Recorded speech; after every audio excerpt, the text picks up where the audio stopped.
Hello मंगलवार, स्वागत है आपका मांगा एक्स टीवी चैनल पर। तो आज हम एक्सप्लेन करने वाले हैं the villainous game of punishment की एपिसोड नंबर 5। एपिसोड की शुरुआत वहीं से होती है जहां से पिछला एपिसोड एंड हुआ था। जाओ यानू से कहती है कि इस बार तुम लेडी जाओ की बॉडी के साथ क्या करने वाले हो। मतलब अगली बार तुमने इसकी बॉडी के साथ कुछ न कुछ एक्सपेरिमेंट किया था, लेकिन इस बार तुम क्या करने वाले हो। यानू कहता है कि तुम क्या बोल रही हो, मुझे कुछ समझ में नहीं आ रहा, तुम किस बारे में बात कर रही हो। तभी वो अपने पास से एक मेंढक निकालता है जिसके मुंह में एक बबल गम होता है और वो जाओ को दिखाते हुए कहता है कि ये पर्पल सेपरेशन पैरल है और इसको खाने के बाद तुम्हारी बॉडी से जो सारी नेगेटिविटी है वो हट जाएगी। ये मेरी बॉडी में जाने के बाद मेरी इनर पावर को और भी ज्यादा शक्तिशाली कर देता है और मैं बहुत ज्यादा मजबूत बन जाता हूँ।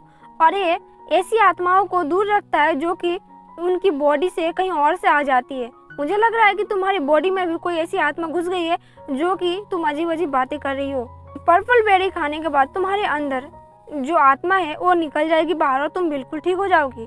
मैं तुम्हें इसको खिलाऊंगा और तुम्हें इसको खाना ही पड़ेगा। मैं देख रहा हूँ तुम सुबह से कुछ न कुछ कांड की जा रही हो जो कि मुझे कुछ समझ में नहीं आ रहा। मैंने तुम्हारी बॉडी को चेक किया है, 3 दिन के अंदर तुम्हारी बॉडी के अंदर जो डिवाइन साइकिक पावर है वो कम हो गई है। साइकिक पावर के जाने की वजह से तुम अजीब से हरकतें कर रही हो जो कि मैं 3-4 दिन से नोटिस कर रहा हूँ। इसलिए मैं तुम्हें पर्पल बेरी दे रहा हूँ, तुम इसको खाने के बाद अच्छी हो जाओगी और तुम्हारी सोल भी अच्छे से काम करेगी। अगर तुम्हारे अंदर एक बुरी आत्मा होगी तो वो बिल्कुल यहाँ पर नष्ट हो जाएगी, वो यहाँ पर मरी जाएगी। इसको सुनने के बाद तो जाओ के पसीने छूट जाते हैं। वो दौड़ के जाके यानू का पैर पकड़ लेती है और कहती है कि मेरे माई बाप मुझे बचा लो प्लीज, मैं ऐसा कभी नहीं करूंगी, लेकिन मेरे को मरना नहीं है अभी तो मैं मर के वापिस आ रही हूँ।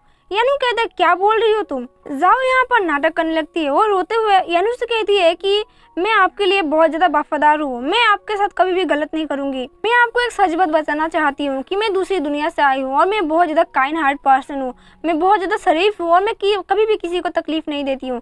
हालांकि मैं फ्री टाइम में रहती हूँ तो मैं बड़े बुजुर्गों को हेल्प करती हूँ, दूसरे इंसान की हेल्प करती हूँ, छोटे बच्चों को बहुत ज्यादा प्यार करती हूँ और कभी भी किसी का नुकसान नहीं पहुँचाया है। मैंने कभी भी कोई गलत काम नहीं किया जिससे भगवान मुझे सजा दे। और एक दिन ऐसा हुआ कि मैं रास्ते से जा रही थी और एक ओल्ड लेडी अपनी कार को ड्राइव कर रही थी।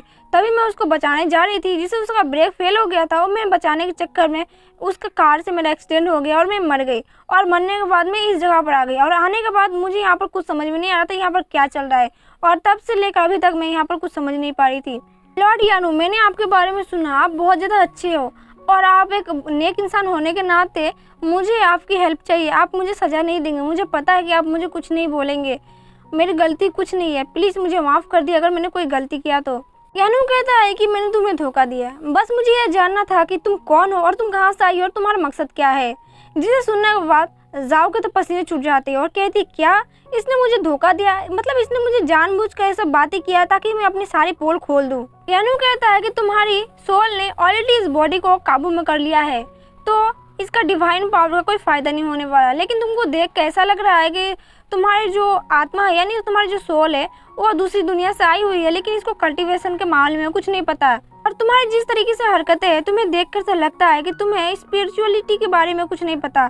तुम्हारी स्पिरिट और तुम्हारी नॉलेज बिल्कुल बेकार है कल्टीवेशन के मामले में, तुम्हें तो सिखाना ही पड़ेगा वरना बाद में मुसीबत हो सकती है। जिसे सुनने के बाद जाओ का चेहरा देखने लायक होता है। वो कह रही होती मैं यहाँ पर कहाँ फंस गई। वो कहता है कि जब लेडीज जाओ केव में गई यानी कि जब गुफा में गई अपने पावर को अनलॉक करने के लिए और उसने अपने सोल को डिस्ट्रॉय कर लिया और तभी तुम भी वहाँ पर अपनी जगह पर मर गई और इसी के साथ तुम्हें एक बहुत बड़ा जैकपॉट लग गया और तुम लेडी जाओ के बॉडी में आ गई, यानी कि उनके सोल और तुम्हारे सोल से एक्सचेंज हो गया। इसका मतलब ये है कि तुम्हें बैठे बिठाए एक जैकपॉट लग गया, तुमको लेडी जाओ की बॉडी मिल गई जो कि कल्टीवेशन का बहुत बड़ा लेवल अप कर चुकी है। इतना सब कुछ सुनने के बाद जाओ कहती कि अच्छा इसका मतलब है कि तुम मुझे कुछ नहीं कह रहे हो और तुम्हें सच्चाई जानने के बाद इसका मतलब तुम मुझे यहाँ से जाने दे रहे हो। तुम्हारा बहुत बहुत शुक्रिया, अब मैं यहाँ से जाऊंगी। यानू अपनी आंखें बंद कर लेता है और कहता है कि मैंने कुछ नहीं देखा कि तुम कब यहाँ से भागी, मैं अपनी आंखें बंद कर लिया है। अब कोई मुझसे कहेगा कि जाओ कैसे भागी तो मैं बता दूंगा कि मैंने देखा ही नहीं। इसका मतलब है मैं झूठ भी नहीं बोलूंगा, तुम यहाँ से भाग भी सकती हो, जाओ मुझे क्या फर्क पड़ता है। ये बात सुनकर जाओ बहुत ज्यादा खुश हो जाती है और फटाफट अपना ड्रेसअप करती है और यहाँ से जाने लगती है और कहती है चाहे पहाड़ी अपने रंग बदले या ना बदले या फिर पानी के फव्वारे बंद हो या ना बंद हो, लेकिन इसके बाद मैं तुम्हें कभी नहीं दिखूंगी यहाँ से। और वहाँ से सीव करके वहाँ से बहुत खुशी खुशी जाने लगती है। जाओ जैसे बाहर जाने के लिए दरवाजा खोलती है यानू कहता है कि याद रखना तुम्हारी बॉडी मेरी फायर एनर्जी से होस्ट की हुई है। अगर तुम यहाँ से जाओगी बिना परमिशन के या फिर बहुत दूर जाओगी तो याद रखना तुम्हारी बॉडी ब्लास्ट भी हो सकती है। जाओ बहुत ज़्यादा घबरा जाती है ये बात सुन के और कहती है कि तुमने मुझे ये बात पहले क्यों नहीं बताई कि मैं तुमसे अगर दूर जाऊंगी या फिर तुम मुझसे दूर जाओगी तो मैं एक्सप्लोर होकर मारी जाऊंगी। ये बात सुनने के बाद वो अपना सर को बचाते हुए सीधे जाती है यानू के पास और उसका पैर पकड़ लेती है और बहुत प्यार से कहती है कि देखो मैं ऐसा नहीं बोलना चाहती, हम लोग अब प्यार से रहेंगे, तुम जो बोलोगे मैं अब करूँगी और तुम ज़्यादा बुरा मत मानो, तुम मुझे जो सिखाओगे बिगिनिंग से मैं सब कुछ सुनूंगी और सीखूंगी। हमारे बीच जो कोई झगड़ा लड़ाई थोड़ी ना हो रहा है, हम तो बहुत प्यार मोहब्बत से रहने वाले लोग हैं, हम मुझे झगड़ा पसंद नहीं है बिल्कुल। यानू कहता है कि कितनी चिकनी चुपड़ी बांटने वाली लड़की है, मतलब मुझे फंसाने की कोशिश करिए, देखो जरा। फिर वो कहता है कि देखो हम दोनों के बीच में एक बहुत ज़रूरी वाला डिस्कशन होने वाला है, तुम मेरी बातें ध्यान से सुनो। जितने सारे कल्टिवेशन है तुम्हारा क्लासेस फिर से स्टार्ट होगा, अब तुम्हें मेरी बात सुननी पड़ेगी, वो भी अच्छे से सीरियस होकर, क्योंकि मैंने अपनी पावर अपनी बॉडी से ट्रांसफ़र करके कहीं और जगह पर रखा है और तुमने अपने पावर और कल्टीवेशन को बहुत ज़्यादा ध्यान रखना पड़ेगा क्योंकि बाद में बहुत ज़्यादा काम आएगी। अगर तुमने कल्टीवेशन नहीं सीखा होगा तो तुम सीखना स्टार्ट कर दो, आज से ही तुम अपनी बॉडी को मजबूत बनाना स्टार्ट कर दो, क्योंकि बिना कल्टीवेशन के तुम्हारी बॉडी ज़्यादा दिन तक नहीं टिक पाएगी और मेरी एनर्जी को एब्जॉर्ब नहीं कर पाएगी और मेरी फायर एनर्जी तुम्हारी बॉडी के अंदर ज़्यादा देर तक नहीं टिक पाएगी या फिर तुम झेल नहीं पाओगे। जिसे सुनने के बाद जाओ कहती क्या मतलब है तुम्हारा फायर में झेल नहीं पाऊंगी, कल रात को झेला तो था, लेकिन अब मैं क्या कर सकती हूँ मुझे ये बताओ। यानू कहता है कि अगर तुम चाहती हो कि तुम्हारी बॉडी मेरी फायर सोल एनर्जी को एब्जॉर्ब करे या फिर उसको झेले तो बस इसका एक ही सोल्यूशन है, तुम्हें कल्टीवेशन की क्लास ज्वाइन करना पड़ेगा, इसके अलावा तुम्हारे पास और कोई ऑप्शन नहीं है और कल्टीवेशन ज्वाइन करोगी तभी तुम यहाँ से छुटकारा पा सकती हो।